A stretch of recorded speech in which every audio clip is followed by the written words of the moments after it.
So this is going to be a quick video telling the story on why I left NASCAR.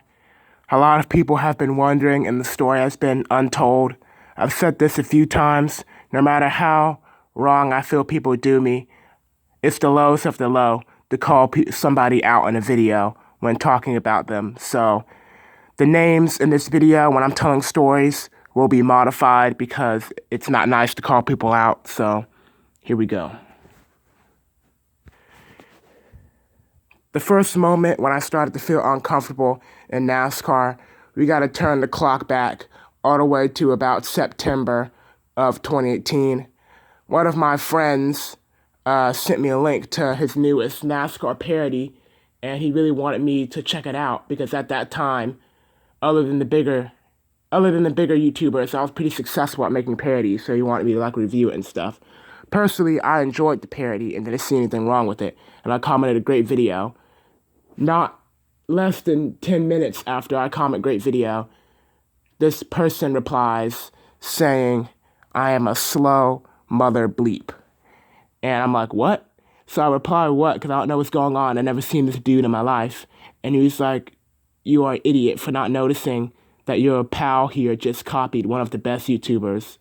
And I'm like, I've seen just about every NASCAR parody on YouTube, and he didn't copy anybody. This is completely original. And then he continued to call me idiot again. I'm a peacemaker, so I was trying to calm him down and talk about it, but he wasn't listening. He just kept throwing every word at me in the book. So eventually I lost patience and threw some words at him, and then he got sad about that and started playing the victim. And then I apologized for that because I didn't expect him to get sad, but then he came after me again, and I just said forget it, and I never saw him again. That's kind of the day that I started to feel a bit uncomfortable, but I went another 3 months without an incident, so I thought everything was fine. So 3 months later, RC Dude shows up, and RC Dude he had a tracking device, and no matter, he knew exactly what video I would always comment on, and he would go to every single video I comment on and reply to my comment, insults, racial slurs, and you idiot, and stuff like that. It didn't matter where I was. It's literally like he had a tracking device. And this continued out of 2018 and into 2019, and this is when my interest for being in the NASCAR community started to drain because he was just kind of annoying me and it wasn't getting any better. He kept doing this all the way up to my last days in the NASCAR community. Then he started to disappear. I recently commented on a NASCAR video, and he actually replied to me, "You know what, you're right, I agree," which I assumed it was a parody account, but it was actually him.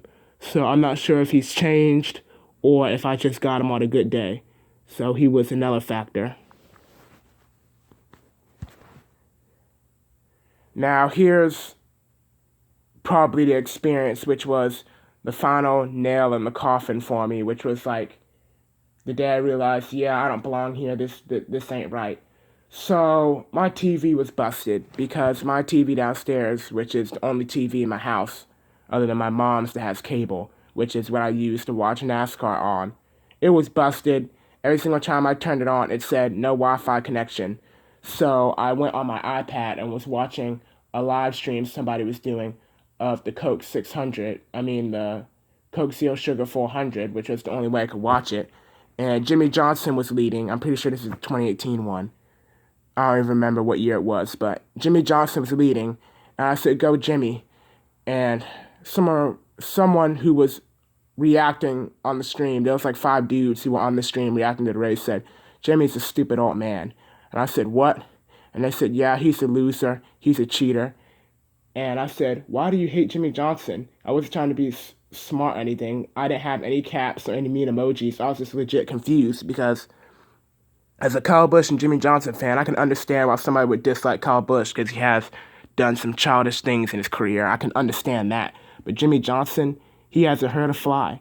And this guy replies to me yelling at the top of his lungs, "Because I want to." And then after that, he used a racial slur.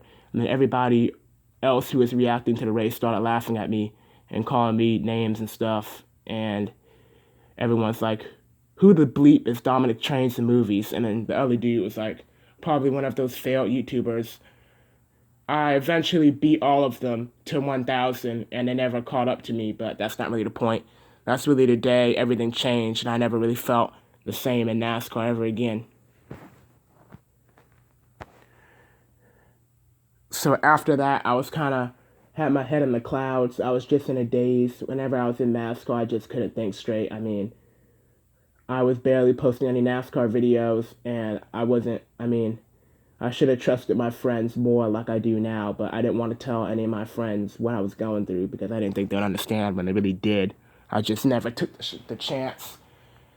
So I had all this stuff on my mind and nobody to talk to about it to get it off my chest, and I just felt like this for a long time.